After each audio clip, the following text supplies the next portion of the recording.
Hey guys, it's your girl Internet. But we're gonna go with Mr. Larry Elder show. How racist is Trump toward Black America? But don't forget to like and subscribe and turn your notifications on so you can see me. Let's get into this video to see how racist is Trump toward Black America. Nothing against nobody. It is beyond dispute, right? Water's wet, sky is blue. Donald Trump is a card-carrying, bona fide racist, right? The President of the United States is a racist. His own words leave absolutely no doubt about that. What he is saying is not racially charged. It is flat out racist. And this, of course, makes his supporters racist. Sometimes it's about how people say things. It's about how people say things because words can get misinterpreted a lot. Somebody needs to do a better job. Right? But for people who look like me, other minorities, women who have been, well, let's just leave this to race. This president has said and done so many insensitive and bigoted and racist things that if you support him, people like me want to understand why you ignored so much.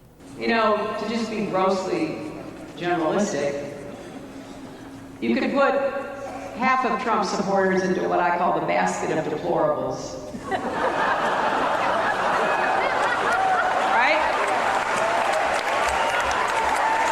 Racist, sexist, homophobic, xenophobic, Islamophobic, you name it. But Black unemployment, historical lows.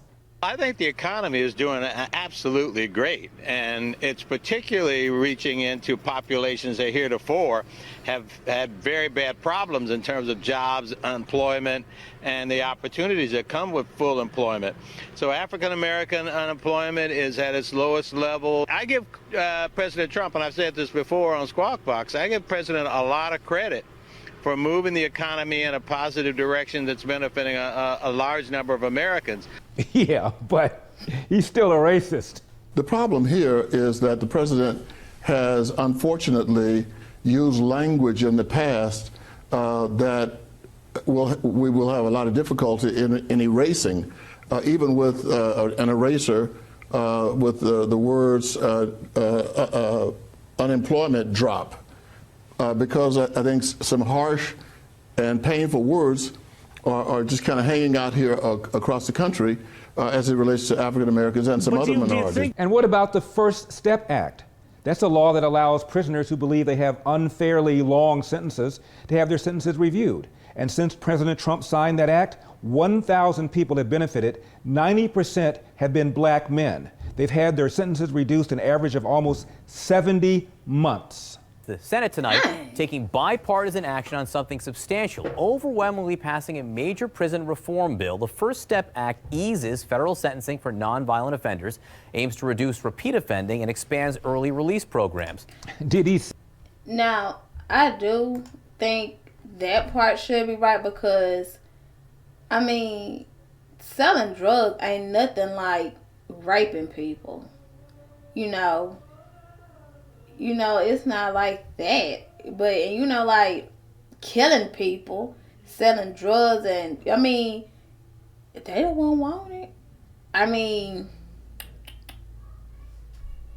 like I said, it ain't like they out there, because some people don't even have to be on drugs to just go kill somebody or rape somebody or something like that. What about alcohol? I feel like maybe they should illegalize alcohol, because alcohol make people do stupid stuff just like drugs do.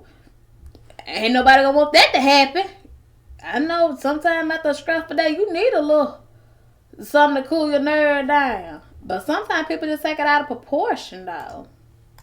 Say, what do y'all bipartisan? think? Mr. President, thank you so What much. y'all It's think? almost hard for me to speak about this without being emotional. In the process of this has brought together friendships that I'll cherish for the rest of my life. I'm now texting buddies with Van Jones. And speaking of Van White Lash Jones. How significant do you think this is? By the way, one of your partners in working on this was Jared Kushner. Jared Kushner, whose father went to prison and who fought on this as hard as that. This is history. This is history. Right now you're witnessing history on the floor of the U.S. Senate. It is a Christmas miracle underway where for the first time in a generation, Republicans and Democrats are arm in arm tonight saying, we are sending too many people to prison. They're coming out bitter and not better. We want to make a tremendous difference. I want to say Hakeem Jeffries on the left, Jared Kushner, and Donald Trump on the right have brought together a coalition like I've never seen. And what about Trump's Music Modernization Act? Something that, again, President Obama didn't even do. President Donald Trump today moved the music industry into the 21st century. He signed the Music Modernization Act, legalizing the landmark copyright reform for songwriters. The goal is to ensure songwriters receive pay for the products that they produce when you're listening to them on streaming services. Tennessee Senator Lamar. Now, with this part right here, I do think that the people who write the songs and stuff like that, I feel like they should get some money because they the one that produced the song. They the one that wrote the song. And I like that. I mean, like, that's just common courtesy because you want somebody, don't you want to pay somebody to do good for you? That's just like a beautician. You paying them not to mess your hair up. And every time you get your hair did or whatever like that, or she freshen your hair up or whatever like that, you going to have to give her some more money. So, yeah. Get them that. They deserve that. Because without them, you wouldn't have what you have. Alexander championed that new law. He says the Music Modernization Act is the most important law in a generation to help make sure that our songwriters and singers all over America can keep working and making a decent living by ensuring they're paid when their songs are played. Is this a great day for songwriters? It is. And artists. And artists. Okay. Yeah, don't give it all to them. Don't cheat those out. Cheat us. Who benefits the most from this signing? I'm saying as far as... I think both. Both? Yeah. Yes. Okay. Yes. Okay. I lean more to the artists. Yeah. Because I'm a performer, you know. But it helps not just the writers, but the singers. And not just black, but black, white, all country, jazz, everything. So I'm very impressed behind that. So it's a great thing what Trump is doing today, the president? It is. And you know what? I told everybody, please, whatever your opinion or your decision, please, let's keep it signed. Let him sign it, please. Today. All right. Yeah, I'm really glad about that. Yeah. And then there's President Trump's support for school choice. The time has come to pass school choice Look at Nancy for America's right children.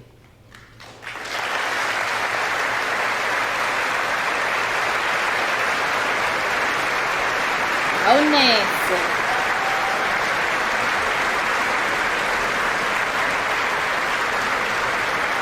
So on the campaign trail, Trump didn't talk much about K-12 policy, but when he did, he talked about school choice. And Betsy DeVos is a longtime school choice advocate. Well, I believe that that parents are the primary educator for their child or their children. And we have, to a large extent, removed a lot of that ability to direct and control by forcing way too many families to assign schools based on where they live. Now, choice in education is something that blacks and browns want. Guess who doesn't want it? White Dems, who would never put their own kids in an urban school in a million years. Now, the proposal that I brought forth on education and... This right here is something kind of like how we're dealing with in Mississippi where we live and stuff. And it's like, I stayed in one town and stuff like that, but I had to move to another town in order for my child to have a better education than instead of in the town I was living in. So because they is not gonna let you live somewhere else and you be in their school. You have to be a resident of their city in order to go to their school or town. And stuff. I mean, they have an academy here, and stuff, you better make sure you stay in this county, because if you don't, or this town, or this city, baby, you ain't coming to that school, and you better have that money too. So, I mean, you shouldn't have to relocate a whole way, but a mother and parents who really want their child to, prosper in life and stuff like that, who will have like a better ways and stuff like that. Even with this town, we still need to move forward and go somewhere else, because she's not going to get nowhere in this town. You have to move somewhere else in order to have a good life, a decent education, and plus,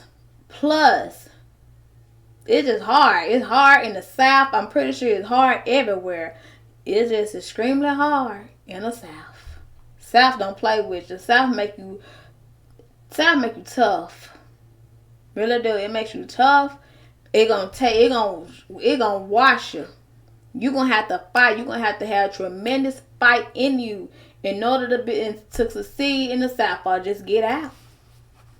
Probably your best bet is to get out. All private charter schools in this country. If I'm president, Betsy DeVos's whole notion from charter schools to this are gone. We gonna have the same choice that you make for your kids, because I read that your children went to private school. No, my children went to public school. But we even if it was public school, it probably was the best public school. I can't pack up and say I'm leaving Hyde Park and going to Germantown. That's right. That's what I'm saying right because there. Because I can't afford it. Mm-hmm. My daughter can't afford it. I understand. So we want to make what we got great, whether it's charter or traditional. And really, public schools are charter in where I come from. And we make parents know that charter schools are public schools too. So let me just say, I appreciate nothing more than how much you care about your children. She up in there line. Get them educated, and that's all I want to do. If I don't have the pieces right, then I'll go back and read it. Go back and read it, I'll please. Go back and read it. And I promise you, next time you see me, if it's reading the way it's going to benefit our children. I'm not making promises. I'll go back and read it. Go read it. Well, just read it. That's it. But it turns out that Senator Warren had a son in private school from the 5th grade on.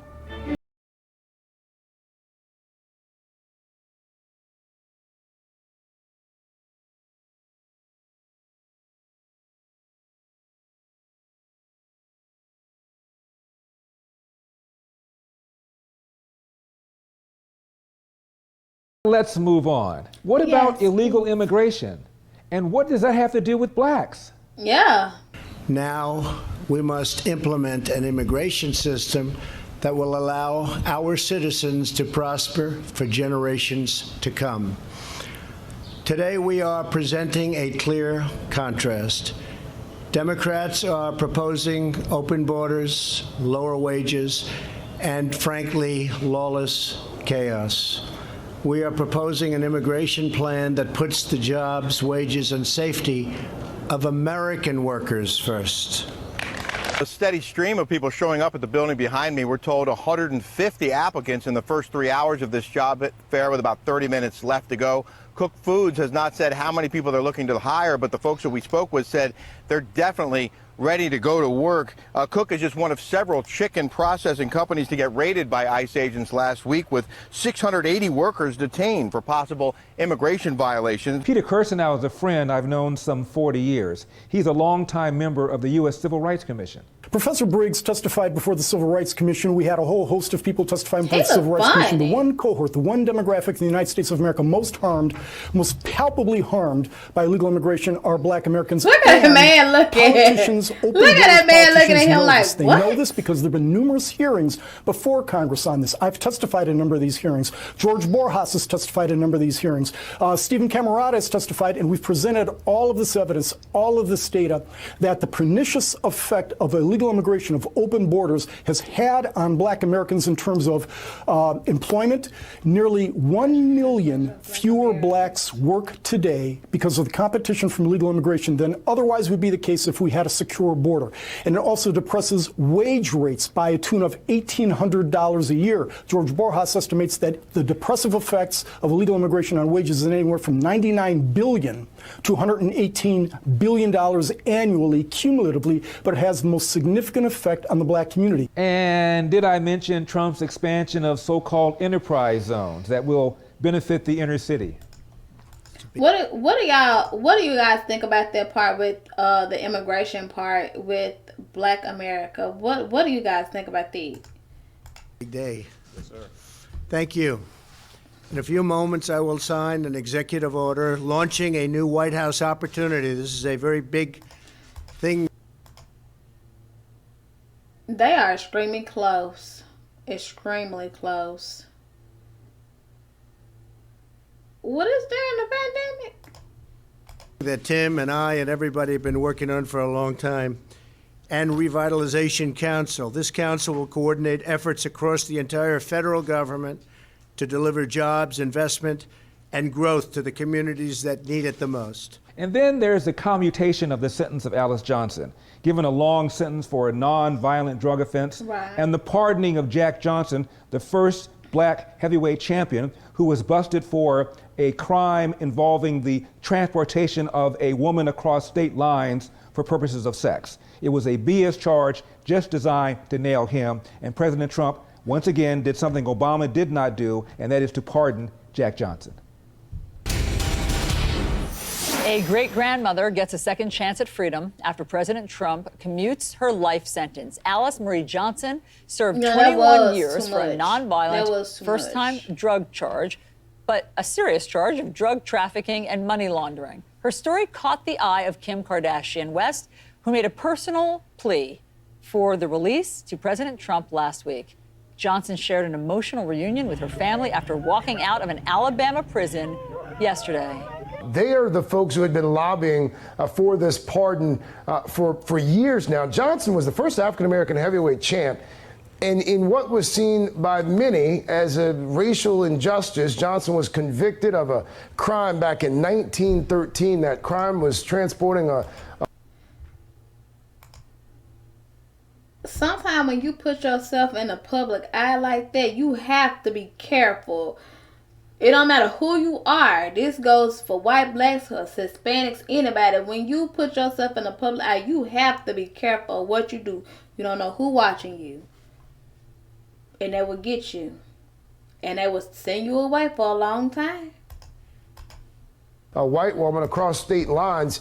He died in 1946. Senator John McCain, former Senate Majority Leader Harry Reid had also been pushing Johnson's case for years. But again, President Trump has posthumously pardoned Jack Johnson. And did I mention that Trump has upped spending on historically black colleges and universities by 14%? Education has the power to uplift. It has the power to transform, and perhaps most important, education has the power to create greater equality and justice in our lives. That's why today I'm thrilled to be signing an executive order to recognize the importance of historically black college and universities. Very important. They have played such an important role in achieving progress for African Americans and in our nation's march for justice. HBCUs have been really pillars of the African American community for more than 150 years. Amazing job. And a grand and enduring symbol of America at its absolute best. And I congratulate you all to say that. Finally, a word or two about President Trump's support for law enforcement. Now, what does that have to do with black and brown people living in the inner city? Well, consider the Ferguson effect. That is what happens when officers are falsely accused of racism, as happened after Ferguson. Cops pulled back and crime went up. And guess who got disproportionately hurt by that crime? Black and brown people. Well, the Ferguson effect is the twin phenomenon of officers backing off of proactive policing and the resulting increase in crime. Last year, we had the largest one-year increase in homicide in nearly a half century. The vast majority of the victims of that homicide increase have been black. The reason for this crime increase, I believe, is that officers are living today under a false and dangerous narrative that says that they are shot through with systemic racism, that we're living through an epidemic of racially biased police shootings, and that the type of proactive policing that I think is responsible for a 20-year crime decline that this nation has enjoyed is under attack as racially oppressive. Bottom line, whether you're talking about the First Step Act, the Music Modernization Act, the tremendous economy that's benefiting black people, the fact that Donald Trump is doing something about illegal immigration, the fact that Donald Trump supports school choice, this man has got to be the worst racist ever. I think white people that like black people, y'all should get some sort of wristband or hand stamp or something. I'm dead serious. Something you can show in a dark alley to keep you from getting robbed. You know, you might not think that's a good idea, but you wish you had a wristband. You leave tonight and you're in that dark alley. Give me your money, white boy. Go ahead. Let her through. She got the wristband. Let her through, Chucky. So, where's Donald Trump's wristband? I'm Larry Elder, and this has been The Larry Elder Show. I'll see you next time.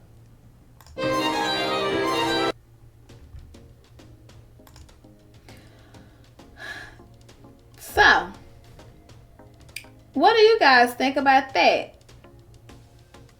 Leave your comments down below. And this brings us to the end of the video. Don't forget to like and subscribe, and I'll catch you guys in the next one. So, bye.